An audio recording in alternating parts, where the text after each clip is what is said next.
Hello, Star Citizens. Yes, we're going to be watching BoredGamer here on what's ahead.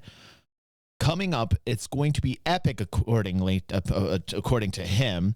We're going to talk about the Red Festival Free Fly, Squadron 42 update. Let's see what BoredGamer has to say.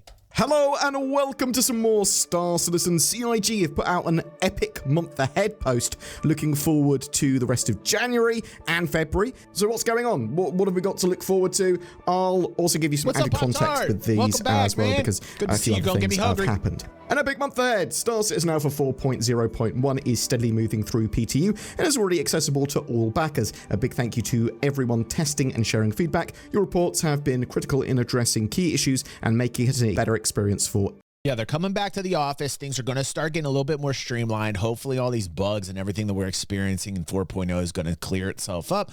Let's hope so. I feel like shit's going to start getting done going into February. This is exactly what I was trying to tell people going right into the preview, right before Christmas. I said this is going to bring this out before Christmas. I was right about that.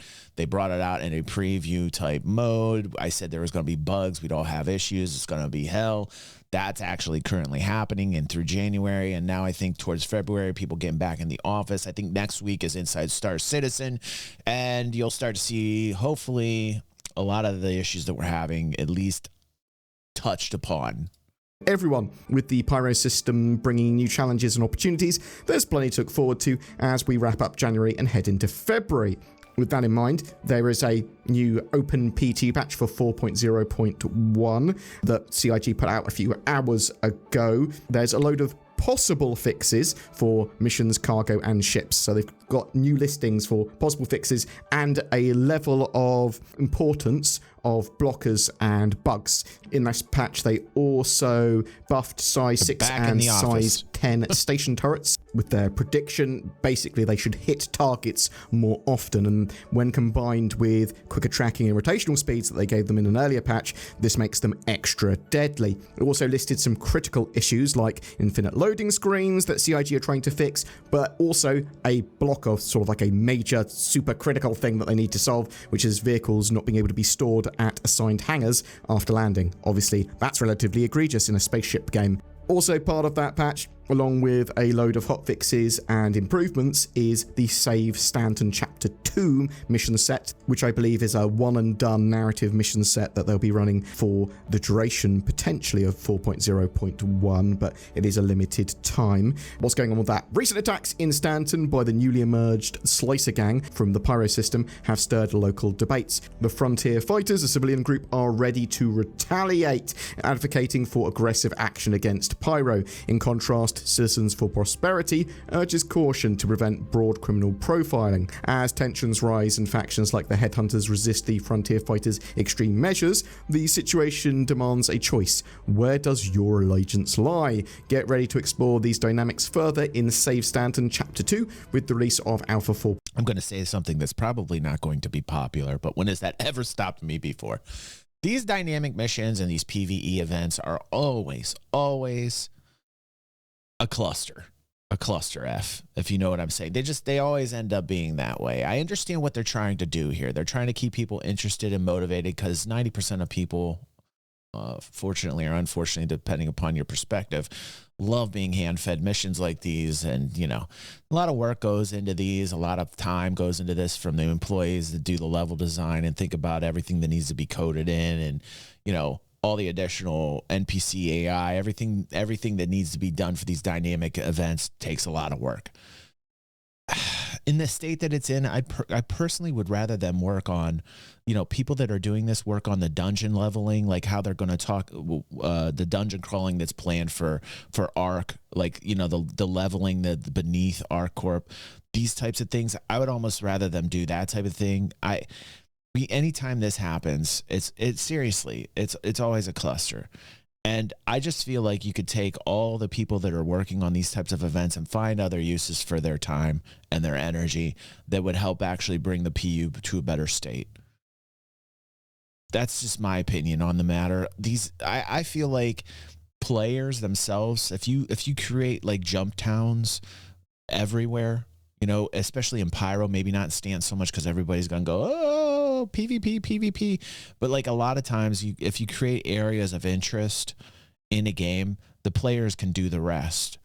And I get it though, because more and more people these days are playing PvE and they want to be hand-fed missions. Okay, I get it.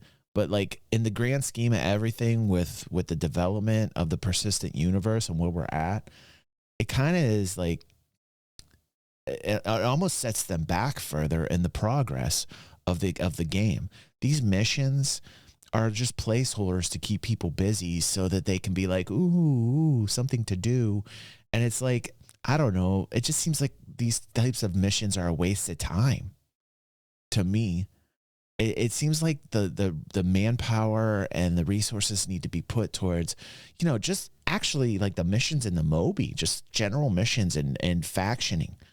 And the AI and how it responds to you, the NPCs, how they respond to you, and having a smoother overall play experience on a smaller scale. Anytime you do these large events, okay, maybe they're using it to test dynamic server meshing.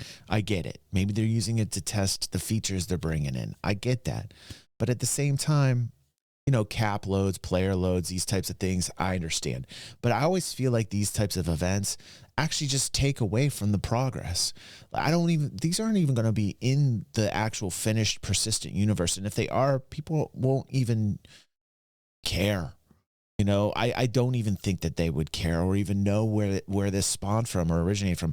I get it, the lore. You want to make sure that people who kind of have that RP vibe have some of the lore. But like at the same time, it just feels like a giant waste of time, because at the end of the day, when people are playing these missions, nobody has a good time. It's always a cluster. Sometimes it's not okay, but for the most part, the overall perception that comes after these events are people are upset. Anyway, my 2 cents. Thank you, Limitless, for Limitless. You and I, man, if we had a podcast, I don't think anybody would watch it, Limitless, because we're always agreeing with each other. But God bless you, Limitless. Limitless. We're gonna watch a video about that, Fingers. In regards to what I said, Finger said, don't forget about the murder hobos. And we've got a video later on tonight we're actually going to watch about that particular issue. So I saw that, Fingers. That's going to be a fun watch. 0.0.1, and it looks like that this might be pretty soon, though I don't believe they're going to be running the Chapter 2 of Safe Stanton until 4.0.1 is on the live build. The Red Festival, that's going to be at the end of January. We are bidding. Thank you, Mad Style. How you doing, bro? Mad Style's so awesome. He does all our work on the merch store. Thank you, Mad Style. You are the best, bro.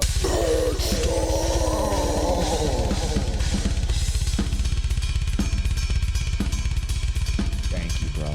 Farewell to 2024 and welcoming 2025 with a new beginning at the Red Festival 2955. As is tradition throughout the UEE, the Banu have hidden red envelopes across. And Aether's good. I love Aether on here because he's like, hey, dude, he always has a good point of view. And Aether, Aether needs his own sound effect button on the board, Pepe. And I'm upset with you that you have not created one. He's a doctor, so it has to be like, I feel like it needs to be some type of grunge punk or something if he's a doctor. Why is that? I don't know. I feel like Aether needs some type of like some London grime, maybe some London grime like we had the other week. Aether, we need to get you sound effects, brother. Aether says if this is supposed to be an MMO, all MMOs have narrative, all of them. If it's going to be judged that way, surely this is something they have to do. No. Yes, absolutely. But right now, I would say it kind of impedes the progress. And it almost seems like with the tech where it's at right now, Aether, that it seems almost pointless for them to do this right now. Like they can build up lore all they want, but I feel like these large dynamic missions, these PvE events come off generally negative, and maybe we should have a poll. Daft, is it possible to create a poll? Can you do that as a mod in here? I'm not quite sure because you know me. But if you can create a poll on whether people think that these large dynamic PvE events, okay, yeah. Can you punch up a poll, Daft, and basically say, do you think Star Citizen PvE dynamic mission events are important or they impede progress or something to that nature. Do you like them or do you not like them? And, you know, like I would like if you could create a poll like that, I think that would be, you know, that would be a cool poll. Lantern and are offering a variety of red and gold ship packs to tempt good fortune in the coming year. Need a few more friendlies on your wing? Kick off the new year with fresh adventures during our Red Festival free fly event. Invite aspiring pilots to explore the verse for free and check out a selection of iconic ships. Also, there is a referral promotion going to be run at the same time. Invite a friend to join the adventure and you'll receive a Drake Dragonfly with exclusive coal fire paint completely free. I'm assuming they all have to buy a ship package or something $45 or more. That is typically what you have with a referral bonus. I suspect they'll also get a Drake Dragonfly with that skin. CIG also sell ships with like red and gold paint schemes. There's often some free flair that you can get. Could the Misk Fortune turn up here or potentially even for Stellar Fortuna in March? Maybe. Talking about ship sales, the In Case You Missed It sale is currently on, and that's going to be running until the 28th of January. All the ships that were available in 2024 that were newly flyable or concepted, you can put. Oh, when's that? When did he say that was? Is that, those. I got it. But you'll be able to get those in game if not already. So you don't need to buy anything with real money if you don't want to. On the Oh my goodness, Rev! Thank you so much, buddy. Rev, you're awesome, bro. Thank you. Giving out biddies and also being a member. Thank you, Rev. Thank you, Rev. Appreciate you, man. The 14th of February, we have Core and More. It's Valentine's Day in Star Citizen. There's going to be exciting new surprises to steal your heart. This year, enjoy a range of new festival items and take part in our comic strip contest for a chance to win a vehicle you're sure. See, this is why I love Aether, because he's very open-minded. And, you know, even though we disagree, like we have really good discussions, Aether says, well, I don't know about that. It seems like until very recently, dynamic events always had lots of people playing. That's why the servers ran poo-poo. I mean, I don't know. I understand your point, but sometimes many things have to be tried at the same time to build the thing, you know? Yeah, and I guess that's where I'm coming from, is that I don't know if it's overall constructive in terms of, you know, keeping asses in seats and player retention. You know what I'm saying, Aether? And also I feel like the manpower could be used, or the people assigned to creating these missions could be used in other areas that would be more, you know, that would help with the progress better for giving us the persistent universe sooner. But like in terms of where you're coming from, Aether, I think that's what I said earlier, is like I get maybe why they're doing this, to maybe push the limits of the tech they have in terms of the dynamic server meshing, you know? So in terms of the actual, like maybe they're using it to push the tech to see where they can go in terms of like how many players can be instanced together or how dynamic server meshing is actually working, then I would say, okay. Like I would concede and I would say yes. But like I just wonder like how much effort that they're putting into this. Couldn't they actually do this with having points of interest that would just gravitate, the players would gravitate around, and therefore that in itself could be the event, and that somehow you could create lore without putting so much time and energy and money into these types of things? I mean, I feel like we could weave a really good narrative with lore and put like a dynamic area that would bring players or gravitate players, like a new kind of a jump town or multiple jump town areas, which they kind of are or have tried to do, but in their own way. Like they've watered it down in certain areas, the Microtech and like Ghost Hollow and these types of places. Like I get what they're trying to do, but they never really crack off like you would expect them to. And I think it's just like sometimes doing less is more,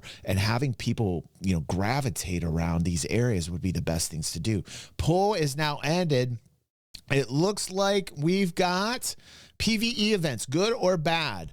6 people say good. This is great. Awesome. Let's look at this right now here. On the poll here, PvE events, good or bad, 6 are saying good and 2 are saying bad. I love it. We're getting up to date. Thank you so much, Daft. Let's hear it for Daft, by the way. What an awesome. Way to go, Daft. Giving us what we need, buddy. Giving us what we need. That's awesome, man. I like that. Interactive.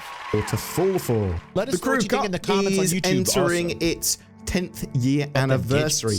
That's going to be launching on the 23rd of February. Whether you're a newcomer eager to break into the racing scene, a seasoned pro chasing victory, or looking to build a fully fledged racing team, the Crew Cup Community Racing Series has a place for you in 2955. Join Anzia Racing in celebrating a decade of thrilling competition in Star Citizen. Also, Star Citizen World Tour. That's going to be continuing with team members attending local events in your area. We've been in touch with community bar citizen organisers from around the world to see who's planning events, and we welcome your input on future locations. Whether you're interested in a large gathering or a small meetup, we want to hear your suggestions. Actually, that's a good point. I would quite like to run a bar citizen in Leeds or Manchester in the near future. Get something like that done semi-regularly sounds like a good plan to me. If you're interested in helping me organise it, or a local want to just come down for it, tell me in the comments below. Beyond all that, there was also a minor Squadron 42 update.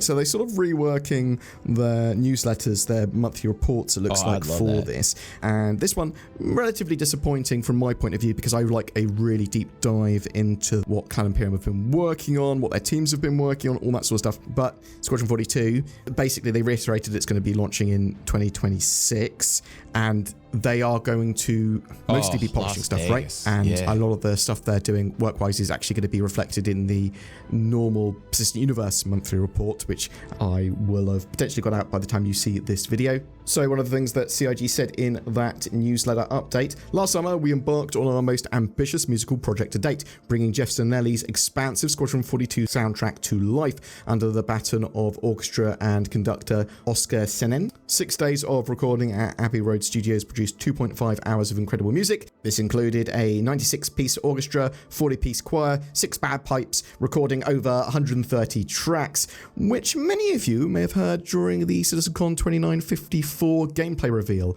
with... No Pedro? Hold on a second. No Pedro? What? Where's Pedro at?